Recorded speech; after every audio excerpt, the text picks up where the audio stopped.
Kevin, Catherine, I just want to wish you the very best of luck for what's going to be a very grueling week, raising money and awareness around MND. What you and Rob have achieved has been incredible, and it's a very fitting tribute to his legacy, what you're achieving again this week, and I'm sure you'll be running with him in your mind the whole way round. In this video, we're diving deep into one of the most mysterious moments in recent royal history.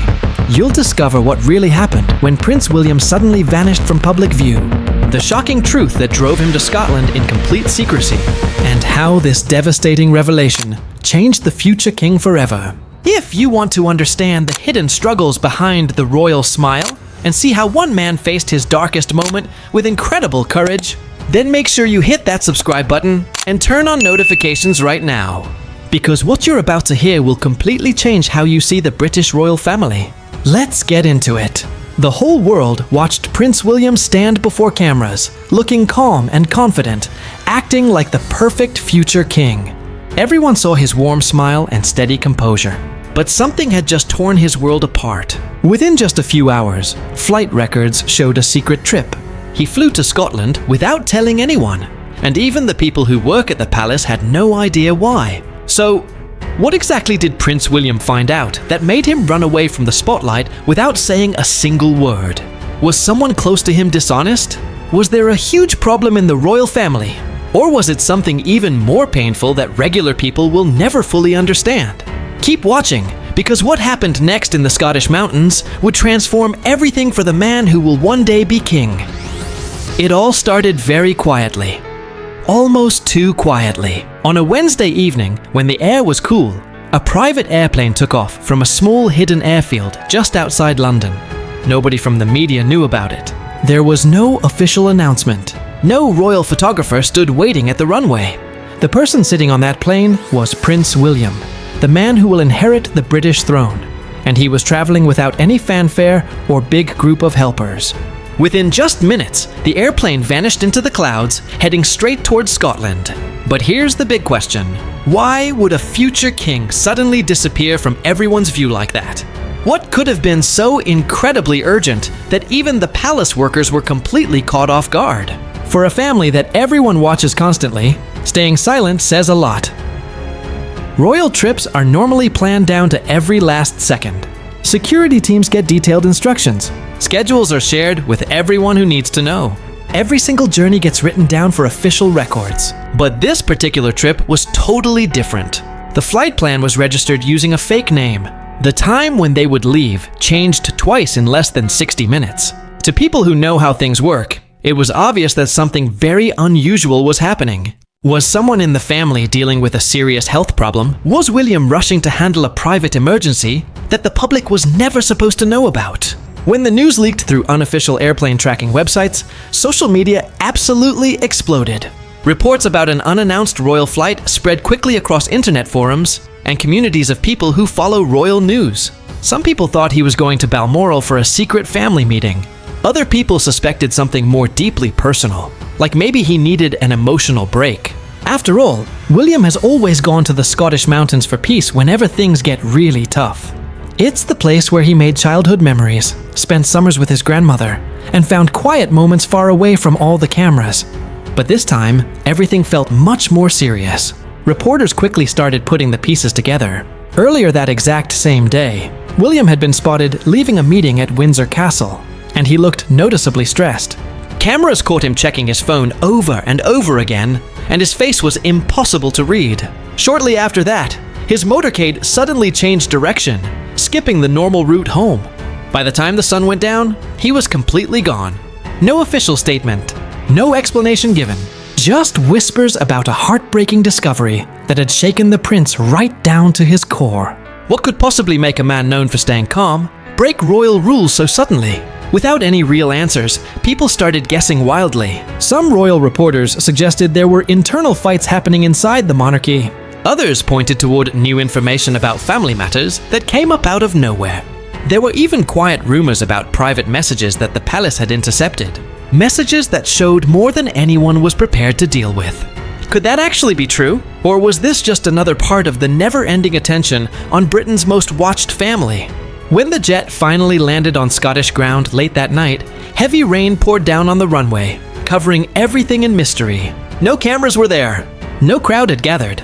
Just one single person stepping into the fog, carrying the burden of something the world didn't understand yet. One question stayed in every observer's mind. What did Prince William discover that made him flee to Scotland in total silence? And what truth was waiting for him when he got there? In the weeks before that secret journey, Prince William's public appearances told a story that most people weren't willing to notice. Every handshake, every smile, every carefully practiced facial expression painted a picture of calm royal behavior. But underneath the warmth and charm, there was a quiet tension that seemed to bubble just below the surface. People who watched him carefully saw the small changes. His laughter didn't come as easily anymore. His eyes often wandered, like his mind was somewhere far away from the crowd standing in front of him. At a mental health charity event in Manchester, William gave an inspiring speech about strength and community. The cameras filmed his steady voice and smooth delivery. But when he walked off the stage, an assistant handed him a folded piece of paper. His face changed for just a split second, the kind of tiny flicker that only people trained to look beyond appearances could spot. Moments later, he was quickly taken to a waiting car and left the building without his usual friendly wave to the reporters. The image of a man carrying invisible weight stayed long after the clapping had stopped. People close to the royal circle started whispering.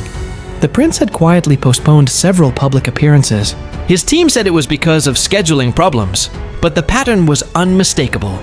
Public smiles were now separated by long stretches of staying hidden.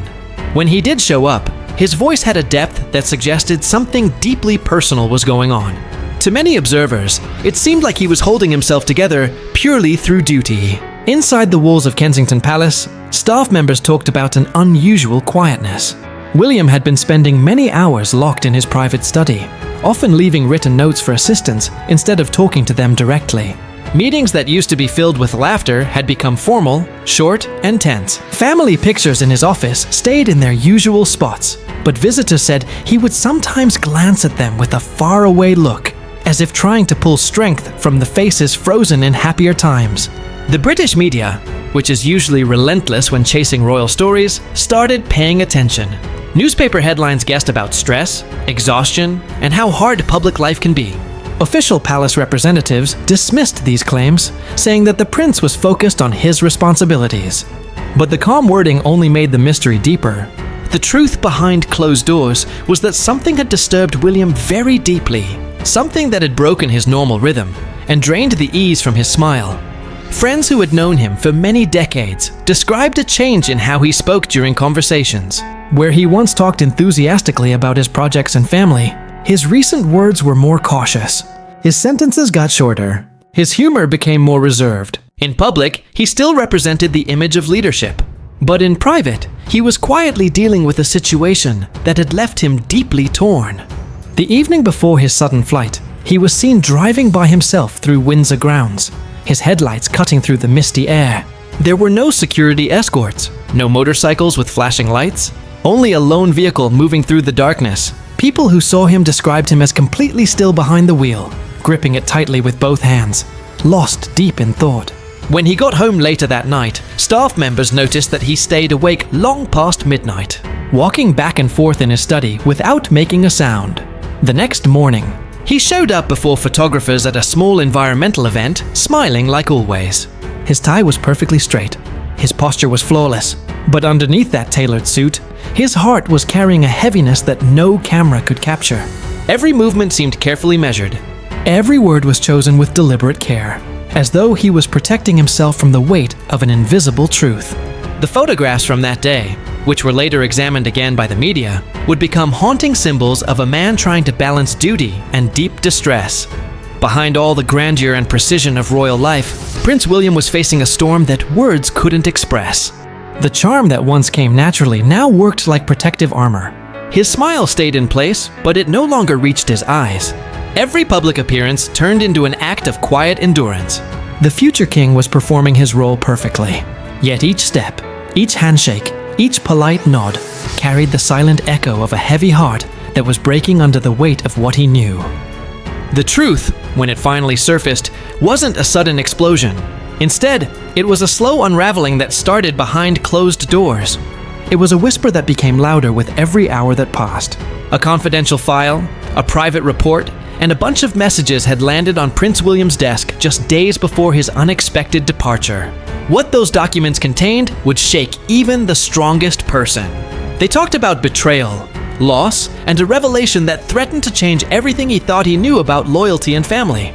Inside Kensington Palace, the whole atmosphere shifted. Trusted assistants who had worked for the prince for years described the silence that followed as heavy and disturbing. The normal flow of the household stopped completely. Meetings got cancelled. Phone calls went unanswered.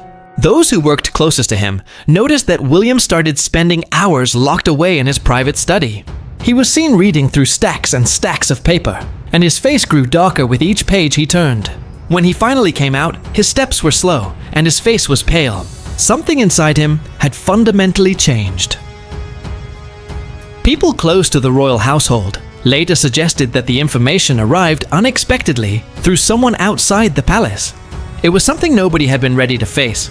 The specific details were kept under extremely strict confidentiality, but the timing matched up with an important event that had been quietly removed from the public schedule. Behind the walls of royal rules and traditions, it was obvious that the prince was processing something too painful to share with anyone. The people around him tried to keep things normal. There were briefings to go to, documents that needed signing, and public appearances to maintain. But people who met with him during those days said his focus seemed distant, and his responses felt automatic. He was polite and composed, but disconnected. Every once in a while, his eyes would drift toward the window, staring at the horizon, as if searching for something beyond his reach. The weight of his discovery had already started to separate him from the world that depended on his calm authority. At home, the tension was visible. Family dinners that used to be filled with laughter became subdued and quiet. His children, who had no idea about the chaos happening, played happily in the gardens while their father paced through hallways lost in his thoughts. The few friends who tried reaching out found that their calls weren't answered. For a man who was raised completely in the public eye, this retreat into being alone was very telling. The news he had received had not only shaken his trust in the people around him, but it had also reopened deep personal wounds that had never fully healed. By the time the decision to travel to Scotland was made, William's silence had become his only safe place. Scotland wasn't just a travel destination. It was a place filled with memories, healing, and family history. It was where his grandmother had found peace, and where his mother had once looked for comfort away from the chaos of royal life. For him, it represented the one place untouched by scandal or lies, a landscape that still held truth among its ancient stones and wide-open skies. The flight was organized quietly, away from official channels. Only a tiny group of people were told about it, and even they received very limited details. When the jet finally took off from the runway, it wasn't just carrying the heir to the throne. It was carrying a man weighed down by revelation. The size of what he had learned couldn't be erased by power or position. It required silence, space, and distance from the eyes of a watching world. As the plane came down through the Scottish mist, William's mind kept replaying the moments that led up to his decision. Every conversation, every warning he had once ignored, now came back with new meaning. The truth had been sitting there all along, waiting for the right moment to come out. Now it stood before him in complete clarity, impossible to ignore. The discovery had been devastating, not only because of what it showed, but because of what it destroyed. The fragile trust that had held together his private world. In the stillness of that journey, Prince William was no longer just the public figure shaped by tradition and duty. He was a man facing a revelation that stripped away every title and expectation. In that solitude, he confronted the one reality that no crown could protect him from: the painful cost of truth. The air in Scotland had a calmness that London could never provide. The huge highlands stretched out beneath a silver sky. The smell of pine trees and rain hung over the valleys. When Prince William's car finally wound through the narrow road leading to Balmoral Castle, it was well past midnight. The headlights cut through the mist, bouncing off the iron gates of the royal estate. For many generations, Balmoral had been a place of safety, a fortress of silence for the royal family whenever the world became too loud. Now it stood there waiting for another wounded heir to seek its shelter. Inside the castle, only a small handful of staff members knew about his arrival. Security was made tighter. Cameras were turned off. Public access to the surrounding land was quietly blocked. The visit was labeled as personal, though everyone who worked within those stone walls understood that it was more than that. The prince had come not for fun, but for clarity. The next morning, the stillness of Balmoral was interrupted only by the sound of footsteps on gravel and the distant hum of wind sweeping through the trees. William spent hours walking the same paths that his grandmother had once loved. The solitude of the Highlands let him think without the constant shadow of duty hanging over him. He had brought no press team and no assistants. Only a single aide who understood the importance of silence. In a hidden wing of the castle, a meeting was quietly set up. Trusted royal advisors showed up in unmarked vehicles. Their presence was noticed only by a few local journalists who sensed that something unusual was happening. Behind closed doors, conversations stretched late into the afternoon. Documents were looked over carefully. Statements were discussed and debated. Difficult truths were confronted head-on. For William, each discussion deepened the size of what he had discovered back in London. The evidence in front of him couldn't be denied. It had the potential to shake not only his personal foundation, but also the institution he was born to lead. People who were there later described how he acted during those meetings as serious but composed. He listened much more than he spoke, weighing every word with the patience of a man who knew that one wrong move could echo for generations to come. In moments when conversations paused, he would step towards the window, looking out towards the hills that rolled endlessly into the distance. Those close to him said it was as though he was seeking an answer from the landscape itself, looking for silent advice from the same wilderness that had comforted his ancestors. In the evenings, he went to the small family chapel on the estate. There, under the dim light of flickering candles, he sat in the pews long after prayers had finished. The staff who took care of the chapel noticed he often arrived by himself, his head bowed, his face impossible to read. Whatever burden he was carrying, he was laying it before something greater than himself. For the royal family, Balmoral had always represented tradition and retreat. For William, it now became the place for an inner reckoning. The walls that once echoed with laughter during family holidays now witnessed his quiet struggle. Every hallway reminded him of the family line he represented. Every portrait seemed to watch him with silent expectation. Outside, the Scottish rain started falling again, soft and never-ending. It washed over the castle roofs, the gardens, and the stone paths where William walked in solitude. Somewhere between the whispering winds and the weight of memory, he made a silent decision, a choice that would guide his next steps when he returned to London. The time for thinking was coming to an end. The truth he had faced at Balmoral required action, and though his heart was still heavy, his determination had begun to take shape. The prince who had arrived broken in spirit was slowly finding the strength to stand again. The quietness of Balmoral carried more than just the sound of rain and wind. It carried memories. Every stone, every corridor, every field seemed to whisper the name of his mother, Princess Diana. For Prince William, this wasn't just a place of escape. It was a sanctuary connected to the deepest parts of his past. Here, the echoes of his childhood mixed with the lessons of loss. And it was in those echoes that he started to find meaning in the pain that had driven him north. He walked the same trails she once loved, the same open fields where she had brought him and Harry as boys to get away from the glare of royal life. Those days had been full of laughter and innocence, but they now felt like distant shadows. As he looked across the misty hills, he could almost hear her voice, gentle and protective, telling him to stay strong. In that moment, the son remembered the woman who had taught him that love could survive even in the coldest palace halls. William had spent much of his adult life balancing two worlds, the one shaped by duty and the one his mother had shown him. A life based on compassion, empathy, and truth. The discovery that had shattered his peace was testing that balance. It required both strength and wisdom, qualities Diana had tried to nurture in him from the very start. As he wrestled with the information that had reached him, he found himself thinking about how she had faced betrayal, heartbreak, and isolation, yet never allowed bitterness to control her spirit. Inside Balmoral's library, William spent long hours reading through personal notes and letters that had been preserved from his grandmother's collection. Among the carefully kept documents was a handwritten letter from his mother, written in the late 90s. Its words were simple but powerful. She had written about her hope that her sons would stand for honesty when the world chooses silence. Those lines struck him deeply. They reminded him that legacy isn't preserved by being perfect, but by having courage. The weight of that legacy pressed on him now. His mother's experiences had shown him what happens when truth gets buried for the sake of appearances. The discovery he had made in recent days carried a similar warning. It was something that couldn't be ignored, something that threatened to repeat the very mistakes that had haunted his family for decades. He realized that staying silent would be betraying the principles she had died defending. In the privacy of the castle's drawing room, William started to write. He filled pages with thoughts, reflections, and plans, lines that spoke of pain, but also of determination.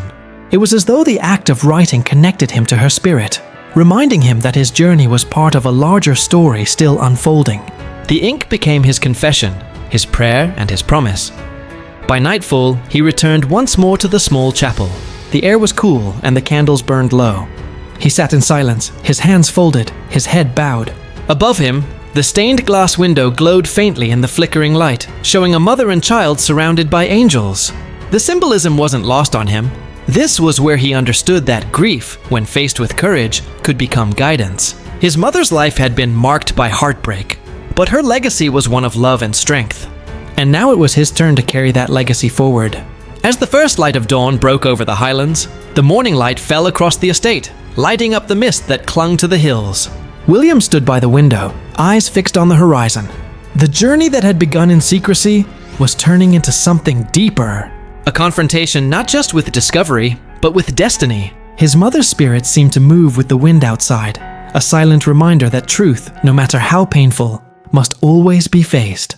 In that still moment, Prince William was no longer running from what he had learned. He was standing within it, allowing the lessons of the past to prepare him for what lay ahead. The shadow of his mother's legacy had once brought sorrow, but now it offered strength. The boy who had once walked beside her in these same fields was now a man walking into the storm she had once warned him would come, and he was ready to meet it. When Prince William returned to London, the stillness of Balmoral quickly disappeared. Inside the palace walls, whispers moved faster than footsteps. Every conversation seemed to stop the moment he entered a room. The discovery that had driven him to Scotland was no longer just a private burden he carried alone. It had become the unspoken tension dividing the people closest to him. Royal assistants, advisors, and family members found themselves standing on uncertain ground. Some believed that being open and transparent was the only way to protect the monarchy's reputation. Others pushed for silence, insisting that certain truths must remain locked behind palace doors. For centuries, keeping secrets had been the monarchy's protective armor. But William no longer saw silence as strength. He had watched what secrecy had done to his mother, and he carried the memory of that pain as a warning he couldn't ignore. Meetings that were once filled with polite efficiency now pulsed with unease. Late-night discussions happened in guarded tones. Words were chosen with extreme precision. The walls of Kensington Palace seemed to be listening to everything. William spoke very little, but his silence carried tremendous weight. He was thinking not only as a son and heir, but as a man aware that every single decision he made could change the institution's path forever. The split within the family deepened. Communication between key members grew cold, marked by long pauses and polite distance. The trust that once existed had broken under the pressure of hidden truths, even among those who had sworn loyalty. Uncertainty spread like a quiet storm. William's sense of being alone returned even sharper, now that he was surrounded by formality, rather than the peaceful silence of the Highlands. In the private rooms of Windsor, father and son met several times. The king, experienced in royal endurance, advised caution. He spoke about legacy, unity, and how important it was to preserve the monarchy's dignity. William listened respectfully. His expression stayed calm, but his mind remained fixed on his beliefs rather than comfort. For him, leadership meant facing what others avoided, not burying what had already surfaced. Through all of this, Catherine remained his constant presence. In their quiet moments together, she became his sounding board and his source of calm. Together they faced the growing storm with quiet strength, knowing that the world outside was already guessing and speculating. The House of Windsor stood under pressure once again, divided not by scandal alone, but by a painful truth and the courage it demanded. In the mist-covered Highlands, Scotland kept its secrets well. The small villages surrounding Balmoral had long grown used to the patterns of royal visits, but this one had a different feeling. There were no photographers waiting at the gates, no cheerful greetings from the local people. The arrival of Prince William came and went without any ceremony, wrapped in a quiet tension that seemed to settle over the land itself. People who lived in Balutter and Crathy spoke later about subtle changes they noticed. Black vehicles drove through narrow roads at strange hours. Police patrols increased around the estate. Local deliveries were suddenly sent to different routes. Everyone sensed that something important was happening behind those castle walls. Yet nobody dared to ask questions. In this part of Scotland, silence was a form of loyalty. One morning before the sun came up, a fisherman along the River Dee noticed a lone figure walking along the bank. The man wore a dark coat and cap. His steps were slow. His posture looked heavy. It was unmistakably the prince. He stopped often, staring at the still water as the fog drifted past. The witness said he looked not like royalty, but like any regular man carrying grief. The chapel on the estate became his safe place. Its caretaker later remembered hearing the faint sound of footsteps at night, followed by the creak of a door and the glow of candlelight.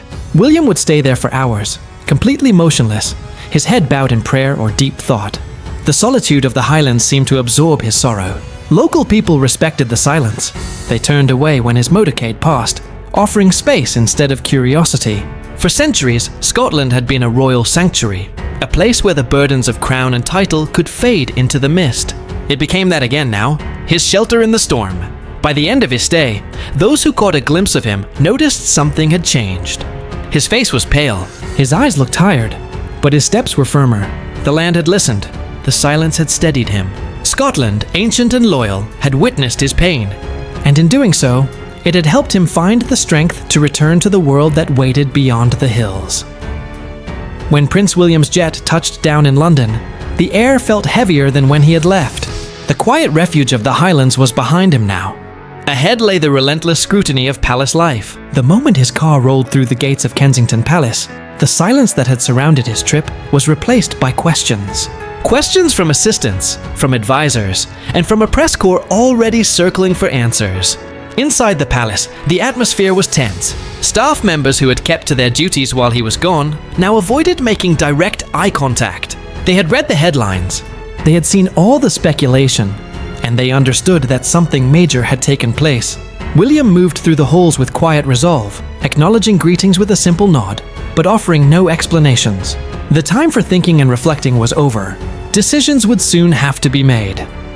Publicly, his first appearance after returning was at a community event in London. Cameras clicked everywhere. Reporters shouted questions, and yet his behavior remained calm, measured, almost impossible to read. He smiled for photographs, but the warmth that usually defined his presence seemed muted and subdued. Observers noticed the weariness in his eyes, the kind that no amount of rest could erase. Palace representatives released a short statement calling his trip a period of private reflection. It was brief, deliberately unclear, and did very little to calm the storm of questions.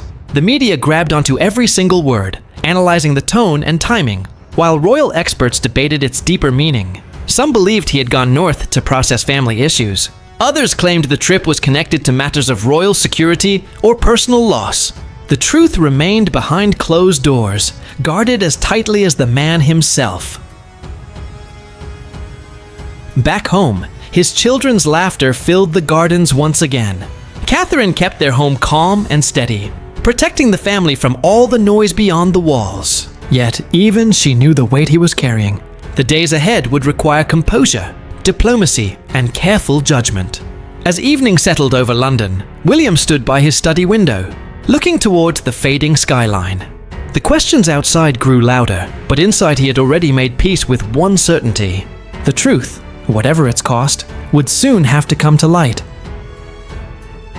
The days that followed his return unfolded slowly, marked by silence, reflection, and a quiet strength that seemed to grow with each sunrise. Prince William carried himself with renewed purpose, yet there was a seriousness in his every movement. He had confronted the truth in Scotland, and now he carried its weight with the calm endurance of a man who understood that leadership is often created through private pain. Behind palace walls, discussions continued without end. Advisors debated statements, strategies, and the balance between being transparent and offering protection. William listened to all of it, but the decision was already forming inside him. He knew that the monarchy's survival didn't depend on silence. It depended on trust, and trust, once broken, could only be rebuilt through honesty. The lessons of his mother's life and the echoes of Balmoral's stillness had guided him toward a single belief: truth must never be hidden just for convenience. In his private moments, he thought about the generations who had worn the crown before him, the victories, the sacrifices, and the secrets that had shaped their time as rulers. He realized that his path would be different. The world was changing, and the future of the monarchy would require transparency rather than tradition alone. The discovery that had once shattered him now gave him clarity. It was no longer just a wound. It had become a turning point. One morning he met again with his father. The conversation was quiet but meaningful. Respect filled the room, though unspoken tension lingered between experience and belief. In the end, both men understood that change, though painful, was unavoidable. For the monarchy to survive, it had to adapt. William's resolve was crystal clear, and his father, recognizing that same strength in him, did not stand in his way. When he finally stepped out before the public again, the air carried a different energy. His presence seemed steadier, grounded in purpose rather than just appearance. Cameras captured not a prince weighed down by secrets, but a man prepared to lead with integrity. The storm that had begun with a devastating discovery had revealed something greater: a leader willing to bear the weight of truth. The air had faced the silence, and from it emerged not just a royal, but a man ready to guide a kingdom into a new era. In the quiet corridors of the monarchy, truth rarely comes without a cost. Prince William's secret journey to Scotland was more than an escape. It was a reckoning. The heir who once stood in the shadow of tradition returned with the clarity of a man who had faced his own breaking point. The discovery that had shaken him also shaped him, creating a deeper understanding of duty, integrity, and legacy. Scotland became his mirror, reflecting both the burden and the beauty of truth. As the world continues to wonder and guess, one thing remains absolutely certain: the future king has been changed by what he faced in silence. Behind the polished smiles and public duties lies a story of courage. A man learning that real power isn't in the crown, but in the strength to face the truth alone and still stand ready to lead when the world calls his name. So what do you think about this incredible story? Drop your thoughts in the comments below. We'd love to hear your perspective on Prince William's journey and what it means for the future of the monarchy. If you found this video revealing and want to stay updated on more untold royal stories, make sure you smash that like button, share this video with anyone who loves royal history, and subscribe to our channel with notifications turned on so you never miss our next deep dive. Thanks so much for watching, and we'll see you in the next video.